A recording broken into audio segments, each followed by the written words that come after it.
ఉన్న బంగారాన్ని విడిపించి ఆ రోజు ఆన్లైన్ రేటుకే మేము కొంటాం. Sharma gold company. యూట్యూబ్ లో ఒకటి బాగా ట్రోల్ అవుతుంది. ఏమైంది? సో ఎవరికి చెప్పకుండా ఒక ఊర్లో నేను ఒకవైపు దిగుతాను, పవన్ కళ్యాణ్ గారు ఇంకొక వైపు దిగుతారు, మా బైరెడ్డి సిద్ధార్థ్ రెడ్డి ఇంకొక వైపు దిగుతాడు. ఎవరికి ఎంతమంది వస్తారో చూద్దాం ఫ్యాన్స్ అన్నారు. ఈ రోజుకి నేను ఇప్పుడు అదే ఫ్యాన్స్ చూసుకుంటే మొత్తం అతిపెద్ద లార్జెస్ట్ ప్రాంతీయ పార్టీ అని చెప్పుకునే వైసీపీకి 11 సీట్లు ఇచ్చారు. సో 21కి 21 ఇచ్చి జనసేన అంటే ఏంటి, వైసీపీ అంటే ఏంటో చూపించేశారు. ఏం చెప్తారు దానికి? ఎవరు చూపించలేదు. ఈ రోజుకి అదే మాట మీద నేనున్నా. ఇప్పటికి కూడా ఈ రోజుకి అదే మాట మీద ఉన్నా. పిఠాపురం వెళ్దాం మరి. ఈ రోజు ఏదో వెళ్దాం, మొన్న రేపైన అమ్మాయి వాళ్ళ ఇంటికి వెళ్దాము, వచ్చిన చోటుకి వెళ్దాం. ఇప్పుడు రమ్మని చెప్పు. ఇప్పుడు రమ్మను. మెజారిటీ గురించి కాదు, ఆయన కాన్స్టిట్యూన్సీ కదా, ఇప్పుడు రమ్మను. కాబట్టి మీరు ఏదో ఎందుకు అంత ఓవర్ కాన్ఫిడెన్స్ రోజా గారు? మీకు ఓవర్ కాన్ఫిడెన్స్ కాదు, చేస్తుంది కూడా అందుకే కదా. గ్రౌండ్ రియాలిటీ చెప్తున్నాను. Ground reality. ఇప్పుడు 11 సీట్లు వచ్చినాయి అంటే జగన్ కి, మరి 2 సార్లు ఓడిపోయినప్పుడు ఆయన రాజకీయాల్లోనే ఉండకూడదు కదా, సన్యాసం తీసుకొని వెళ్ళిపోయి ఉండాలి కదా. మీరు 2 సార్లు ఓడిపోయారు, 2 సార్లు గెలిచారు. నేను ఎప్పుడు అనలేదు ఆయనలాగా.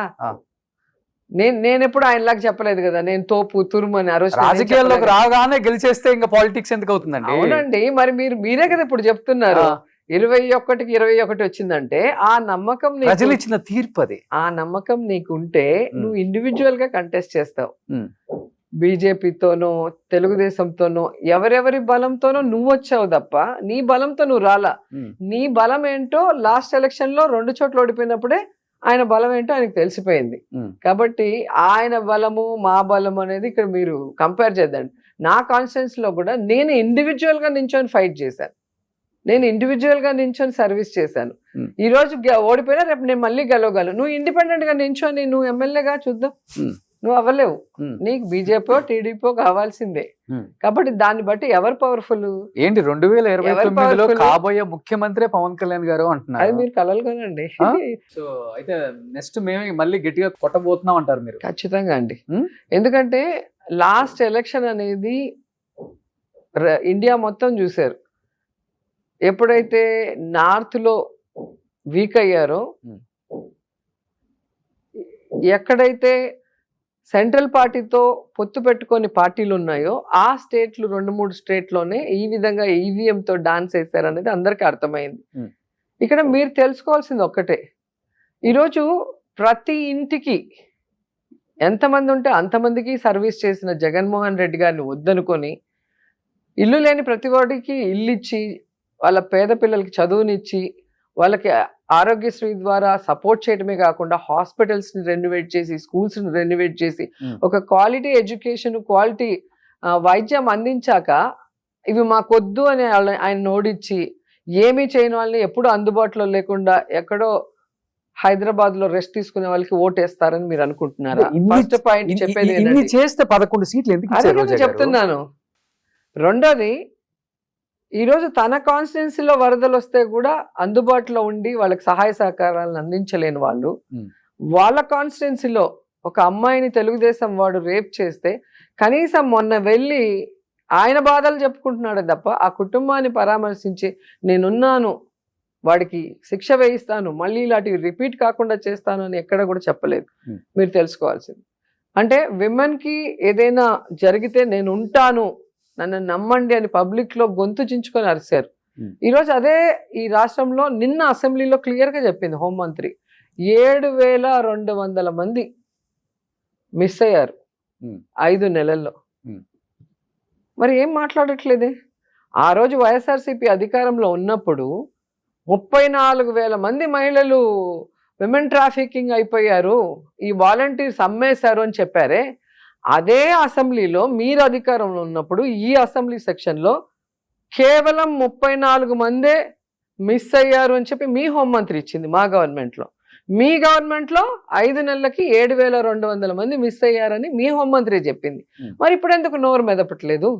ఆ రోజు అబద్ధాన్ని గొంతు చించుకొని మాట్లాడిన పవన్ కళ్యాణ్ గారు విమెన్కి ఈరోజు ఎంతమంది మా కాన్స్టిట్యున్సీలో మీరు చూసారు కదా, మొన్న హోంమంత్రి వచ్చింది, 3.5 సంవత్సరాల అమ్మాయిని ఇష్టం వచ్చినట్టు కొరికేసి రేప్ చేసి చంపేసి పుట్ చేశారు. కనీసం వచ్చి ఆ కుటుంబాన్ని పలకరించలేదు, పరామర్శించలేదు, దాని గురించి చర్యలు చేపట్టలేదు.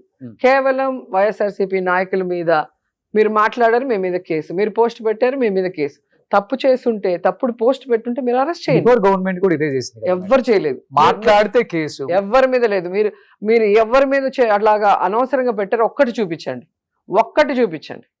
ఈ రోజు నేను అదే చెప్తాను, నిన్న కూడా ప్రెస్ మీట్ లో అదే చెప్పా. నిజంగా ఎవడైనా వల్గర్ గా పోస్ట్ పెడితే నేను కూడా ఒప్పుకోను. వల్గర్ గా ఎవరైనా మాట్లాడంటే మీరు కేసు పెట్టండి, మేమేం పట్టించుకోం. కానీ ఏమీ లేని వాళ్ళ మీద మీరే ఫేక్ ఐడీలు క్రియేట్ చేసి, మీరే పోస్టులు పెట్టి, మీరే కేసులు పెట్టి, మీరే అరెస్ట్ చేస్తే ఎట్లా? మీరే కదా మొన్న మీ పోలీసులో పట్టుకున్నారు కదా వైజాగ్ లో. ఎవరి పేరు మీద అయితే మీరు అరెస్ట్ చేసి లోపల పెట్టారో ఆ అబ్బాయిది కాదు ఐడి, అది ఫేక్ ఐడి, టీడీపీకి సంబంధించిన వైజాగ్ అతను పెట్టాడని అతన్ని అరెస్ట్ చేశారు కదా. అట్లా ప్రూవ్ అవుతాయి. మీరు కరెక్ట్ గా ఇన్వెస్టిగేషన్ చేయండి, పోలీసులకు అవకాశం ఇవ్వండి. కాబట్టి ఒక ఎమ్మెల్యే స్థాయి బండారు సత్యనారాయణ నా గురించి మాట్లాడిన మాటలు మీరు చూస్తే మీరు అసలు సహించలేరు. పోయి నేరుగా వాళ్ళని నరికేయాలనుకుంటారు. అంటే దగ్గరుండి అలా వాళ్ళ ఎమ్మెల్యే, ఎక్స్ ఎమ్మెల్యేలతో, ఎక్స్ మినిస్టర్లతో వల్గర్గా మాట్లాడించేది. అసలు జన సైకోల్లాగా వాళ్ళ పేజీల్లో లేడీస్ కూడా ఎంత వల్గర్గా మాట్లాడతారు, మార్ఫింగ్లు చేయటం. కానీ అదే వాళ్ళ ఇంట్లో ఆడవాళ్ళకి చేస్తే, వాళ్ళ అమ్మకో వాళ్ళ చెల్లికో అదే ప్లేస్లో వాళ్ళ వైఫ్ ఫేస్ కట్టు పెడితే ఎట్లుంటుంది? అది మంచి కట్టుబాటు కాదు గవర్నమెంట్ కైనా కానీ. ఎవరికి కదా, ఆడవాళ్ళని లాగకూడదు, ఇట్లా అనవసరమైన వాటిలో లాగకూడదు. పొలిటికల్ గానా నువ్వు ఏమైనా మాట్లాడు. రోజా గారు సరిగ్గా ఎమ్మెల్యేగా పనిచేయలేదో, సరిగ్గా మంత్రిగా పనిచేయలేదో, లేదా అవినీతి చేసిందో, తినిందో నువ్వు మాట్లాడు, నేను ప్రూవ్ చేస్తాను నేను తప్పు చేయలేదని చెప్పి.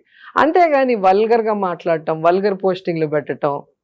నన్ను కాకుండా నా పిల్లలు, వాళ్ళకేం తెలుసు, వాళ్ళు ఎక్కడో చదువుకుంటున్నారు, వాళ్ళ ఇన్స్టాలో వాళ్ళ ఫొటోస్ కింద వల్గర్గా మాట్లాడటం, ఫోటోలు మార్ఫింగ్ చేసి పెట్టడం. సో వాళ్ళని అరెస్ట్ చేయమంటే వాళ్ళని అరెస్ట్ చేయరు, కళ్ళ ముందు కనిపించేటివి అరెస్ట్ చేయరు, లేని వాటిని ఎత్తికి ఎక్కడో ఏదో ఉందంటారు. ఇప్పటికి కూడా చెప్తున్నాను, నిజంగా తప్పు చేస్తే ప్రూవ్ చేయండి, తప్పు చేసిన వాడిని శిక్షించండి, చేయని వాడిని అనవసరంగా టార్గెట్ చేయొద్దండి.